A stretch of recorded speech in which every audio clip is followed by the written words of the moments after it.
Hi guys, आप सबका हमारे यूट्यूब चैनल तस्मीर कैरियर एकेडमी पे स्वागत है। गाइस, आज जो हम आपको डिटेल देने जा रहे हैं वो देने जा रहे हैं बीओबी रिक्रूटमेंट 2025 के नोटिफिकेशन के बारे में।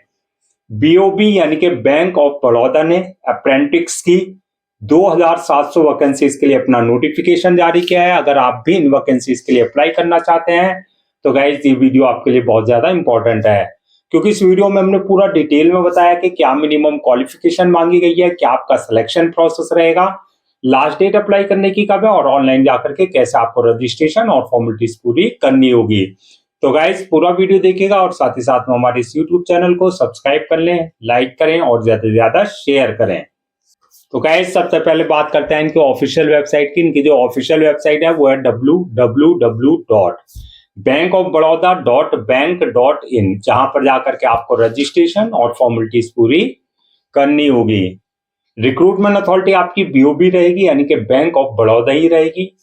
पोस्ट नेम की अगर बात करें तो ये आपकी अप्रेंटिस की पोस्ट रहेंगी। जेंडर मेल एंड फीमेल यानी कि पुरुष और स्त्री दोनों ही अप्लाई कर सकते हैं। टोटल वैकेंसीज की अगर हम बात करें तो ये 2700 वैकेंसीज के लिए नोटिफिकेशन जारी किया गया है। जॉब लोकेशन यानी कि सिलेक्शन होने के बाद ऑल ओवर इंडिया जहां जहां बैंक ऑफ बड़ौदा की ब्रांचेस है कहीं भी जो है आपकी पोस्टिंग दी जाएगी, यानी कि स्टेट वाइज जिस स्टेट से आप अप्लाई करेंगे उसमें वहीं आपकी पोस्टिंग दी जाएगी। अप्लाई मोड आपका ऑनलाइन ही रहेगा, ऑफलाइन किसी भी तरह का कोई कम्युनिकेशन या कॉरेस्पॉन्डेंस नहीं किया जाएगा।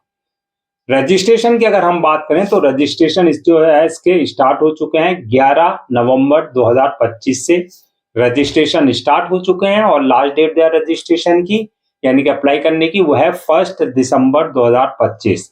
तो 11 नवंबर 2025 से पहले और 11 नवंबर 2025 से लेकर के 1 दिसंबर 2025 से पहले पहले आपको इनका ऑफिशियल पोर्टल पर जाकर के अपना रजिस्ट्रेशन और फॉर्मेलिटीज पूरी कर लेनी है। रिटर्न एग्जाम डेट की अगर हम बात करें तो रिटर्न एग्जाम डेट की अभी कोई भी डेट अनाउंस नहीं की गई है। जल्द ही इनके ऑफिशियल पोर्टल पर जो है रिटर्न एग्जाम डेट भी अपडेट कर दी जाएगी, यानी कि अनाउंस कर दी जाएगी। एडमिट कार्ड की अगर बात करें तो एडमिट कार्ड जो है जो भी आपकी रिटर्न एग्जाम डेट आएगी उससे 2 या 3 दिन पहले जो आप अपना एडमिट कार्ड इनका ऑफिशियल पोर्टल से डाउनलोड कर सकते हैं। अब बात करते हैं नेक्स्ट के आपकी एप्लीकेशन फीस क्या रखी गई है।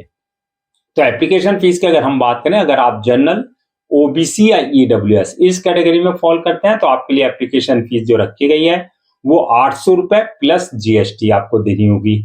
और अगर आप फिजिकल हैंडीकैप यानी कि डिसेबल्ड पर्सन है तो आपके लिए एप्लीकेशन फीस जो है 400 रुपए प्लस जीएसटी देनी होगी। और अगर आप एससी और एसटी कैटेगरी में आते हैं तो आपके लिए एप्लीकेशन फीस जो रखी गई है वो नील रखी गई है, यानी कि आपको एग्जम्प्टेड रखा गया है, किसी भी तरह की कोई एप्लीकेशन फीस आपको देने की जरूरत नहीं है।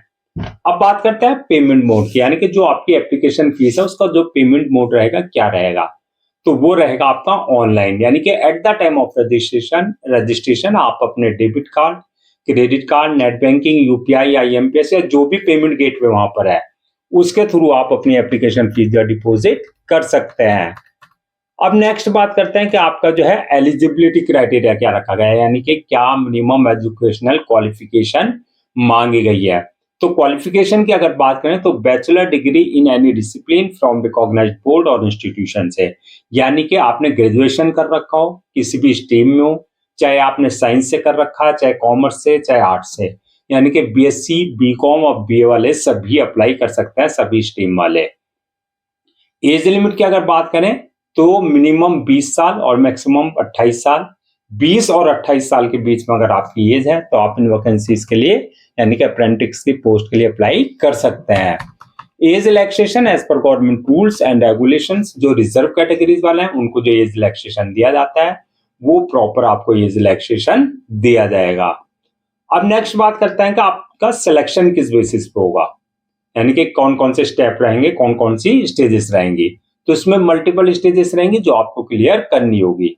फर्स्ट स्टेज जो रहेगी आपके रिटर्न एग्जामिनेशन की रहेगी, यानी कि आपका जो रिटर्न एग्जाम कंडक्ट किया जाएगा ऑनलाइन वो आपको क्लियर करना होगा, जो रिटर्न क्वालिफाई कर लेंगे। सेकंड स्टेज रहेगी एलपीटी की, यानी कि लैंग्वेज प्रोफिशिएंसी टेस्ट, यानी कि जिस स्टेट से आप अप्लाई कर रहे हैं उस स्टेट की आपको जो है लैंग्वेज प्रॉपर आनी चाहिए, वो आपका लैंग्वेज प्रोफिशिएंसी टेस्ट आपका लिया जाएगा। जो एलपीटी क्लियर कर लेंगे, थर्ड स्टेज होगी डॉक्यूमेंट्स वेरिफिकेशन की, यानी कि at the time of registration जो भी डॉक्यूमेंट्स आपने अपने अपलोड किए हैं वो सारे डॉक्यूमेंट्स आपके जो है ओरिजिनल चेक किए जाएंगे, यानी कि वेरीफाई किए जाएंगे। और लास्ट स्टेज जो होगी वो होगी मेडिकल एग्जामिनेशन की, यानी कि जिस पोस्ट के लिए आपने अप्लाई किया है उसके लिए देखा जाएगा कि आप फिजिकली और मेंटली पूरी तरीके से फिट हैं या नहीं है, यानी कि आप मेडिकली पूरी तरीके से फिट होने चाहिए। अब बात करते हैं कि जो आपका रिटर्न एग्जाम होगा उसका क्या एग्जाम पैटर्न रहेगा, क्या उसका सिलेबस रहेगा। तो आपका ये ऑनलाइन एग्जाम कंडक्ट किया जाएगा, यानी कि सीबीटी कंप्यूटर बेस्ड टेस्ट होगा। क्वेश्चंस के जो पैटर्न होगा वो होगा आपका ऑब्जेक्टिव टाइप, यानी कि एमसीक्यू मल्टीपल चॉइस क्वेश्चंस होंगे। टोटल क्वेश्चन जो रहेंगे वो आपके 100 क्वेश्चंस रहेंगे, जो कि आपके 100 ही मार्क्स के रहेंगे, यानी कि एक क्वेश्चन आपका 1 मार्क का रहेगा। टाइम की अगर बात करें तो ये आपका 1 घंटे का टाइम आपको दिया जाएगा, यानी कि पेपर को सॉल्व करने का जो है 60 मिनट आपको दिए जाएंगे। नेगेटिव मार्किंग, किसी भी तरह की कोई नेगेटिव मार्किंग का प्रोविजन इसमें नहीं रखा गया है, यानी कि रॉन्ग आंसर देने पे आपको मार्क्स डिडक्ट नहीं किए जाएंगे। मीडियम ऑफ एग्जामिनेशन की अगर बात करें तो हिंदी और इंग्लिश, यानी कि दोनों ही लैंग्वेज में पेपर होंगे। जिस भी लैंग्वेज में आप कंफर्टेबल हो आंसर देने में उसमें अपना आंसर दे सकते हैं। अब नेक्स्ट बात करते हैं कि जो आपका रिटर्न एग्जाम होगा उसका क्या सिलेबस रहेगा, यानी कि कहां से क्वेश्चंस पूछे जाएंगे। तो ये आपके जनरल अवेयरनेस से रिलेटेड क्वेश्चंस होंगे, फाइनेंशियल अवेयरनेस से रिलेटेड क्वेश्चंस होंगे, जनरल इंग्लिश से रिलेटेड क्वेश्चंस होंगे, क्वांटिटेटिव एंड रीजनिंग एप्टीट्यूड से रिलेटेड क्वेश्चंस होंगे। इसके अलावा कंप्यूटर नॉलेज से आपके क्वेश्चंस पूछे जाएंगे। फाइनल मेरिट लिस्ट की अगर बात करें तो वो बनेगी आपकी जो आपकी रिटर्न एग्जाम की परफॉर्मेंस है प्लस जो आपका एलपीटी यानी कि लैंग्वेज प्रोफिशिएंसी टेस्ट, उस बेसिस पे आपकी फाइनल मेरिट लिस्ट तैयार की जाएगी। स्टाइपेंड की अगर हम बात करें तो ये आपको 15,000 रुपए पर मंथ दिया जाएगा। आपको स्टाइपेंड जो है इसमें किसी तरह का आपको अलाउंसेस और अदर्स बेनिफिट्स नहीं दिए जाएंगे। अब बात करते हैं जो आपका 2,700 वैकेंसीज है, अगर हम इसको कैटेगरीज वाइज यानी कि किस कास्ट के लिए कितनी वैकेंसीज रिजर्व रखी गई हैं, तो ये आपकी जनरल वालों के लिए 941 वैकेंसीज रिजर्व रखी गई हैं, ओबीसी वालों के लिए 811, एससी वालों के लिए 412, एसटी वालों के लिए 278, ईडब्ल्यूएस वालों के लिए 258। इस तरीके से आपकी 2,700 वैकेंसी जो है फिल की जाएंगी कैटेगरीज वाइज।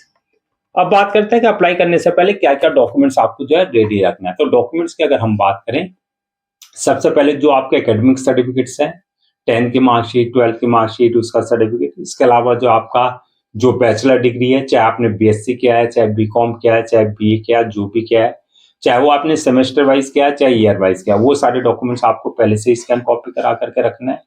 इसके अलावा आपका बर्थ सर्टिफिकेट, यानी कि 10th की मार्कशीट में अगर डेट ऑफ बर्थ मेंशन नहीं है तो बर्थ सर्टिफिकेट आपके पास कंसर्न अथॉरिटी से होना चाहिए। इसके अलावा आपका जो है caste certificate, income certificate, disability certificate, SC ST का सर्टिफिकेट, जो भी आप किसी भी तरह का इनका कोई रिजर्वेशन ले रहे हैं तो आपके पास कंसर्न डिपार्टमेंट और कंसर्न अथॉरिटीज आपके पास जो है ये सारे सर्टिफिकेट्स होने मैंडेटरी है। इसके अलावा ID proof, address proof, passport size photo, signature वगैरह जो भी रिक्वायर्ड डॉक्यूमेंट्स है यानी कि सपोर्टिंग डॉक्यूमेंट्स है वो सारे आपको पहले से ही स्कैन कॉपी करा करके रखने हैं। अब बात करते हैं कि अप्लाई करने का क्या प्रोसीजर रहेगा। तो सबसे पहले जो आपका एनएटीएस का पोर्टल है, यानी कि जो आपका अप्रेंटिसशिप्स का गवर्नमेंट का पोर्टल है, वहां आपको रजिस्टर्ड कराना है, यानी कि जो www.nats.education.gov.in पर आपने वहां पर पहले से रजिस्टर्ड करा रखा हो, यानी कि आपको वहां पर पूरा अपना प्रोफाइल आपकी रेडी होनी चाहिए। वहां पर आपका जो है पहले से रजिस्टर्ड यानी कि रजिस्ट्रेशन होना चाहिए। वहां से जो है आपका जो रजिस्ट्रेशन है उसका जो आपका आईडी है और या यूजर आईडी है या आपका पासवर्ड है, उससे ही आपको लॉगिन करके वहां पर अपनी पूरी प्रोफाइल तैयार रखनी है। तो गाइज ये थी आपकी बीओबी यानी कि bank of Baroda apprentice recruitment 2025 के नोटिफिकेशन की डिटेल्स। आई होप आपके सारे डाउट्स क्लियर हो गए होंगे। अगर आपको किसी तरह का कोई डाउट है, क्वेरी है, कंफ्यूजन है तो आप हमसे कमेंट सेक्शन में पूछ सकते हैं, हम उसका रिप्लाई जरूर देंगे। मैं एक बार फिर से रजिस्ट्रेशन डेट और लास्ट डेट रजिस्ट्रेशन की रिमाइंड करा देता हूँ सो दैट आप उसे नोट डाउन कर लें। रजिस्ट्रेशन जो स्टार्ट हो गए हैं वो 11 नवंबर 2025 से रजिस्ट्रेशन स्टार्ट हो चुके हैं और लास्ट डेट जो है रजिस्ट्रेशन की वो है 1 दिसंबर 2025। तो 1 दिसंबर 2025 से पहले पहले आपको इनका ऑफिशियल पोर्टल पर जाकर के अपना रजिस्ट्रेशन और फॉर्मेलिटीज पूरी कर लेनी है। गाइज हम आपके लिए जितने भी गवर्नमेंट जॉब्स हैं, गवर्नमेंट एग्जाम्स है, उससे रिलेटेड जितने भी अपडेट्स होते हैं उस पर वीडियोस लेकर आते हैं। इसके साथ साथ जो प्रॉपर कैरियर गाइडेंस पर आपके लिए वीडियोस लेकर आते हैं। अगर आप भी चाहते हैं कि आपको प्रॉपर कैरियर गाइडेंस मिलती रहे, साथ ही साथ में आपको गवर्नमेंट जॉब्स और गवर्नमेंट एग्जाम्स को पूरे अपडेट्स मिलते रहे, तो आप लोगों से मेरी रिक्वेस्ट है आप हमारे इस यूट्यूब चैनल को सब्सक्राइब कर लें, लाइक करें और ज्यादा से ज्यादा शेयर करें।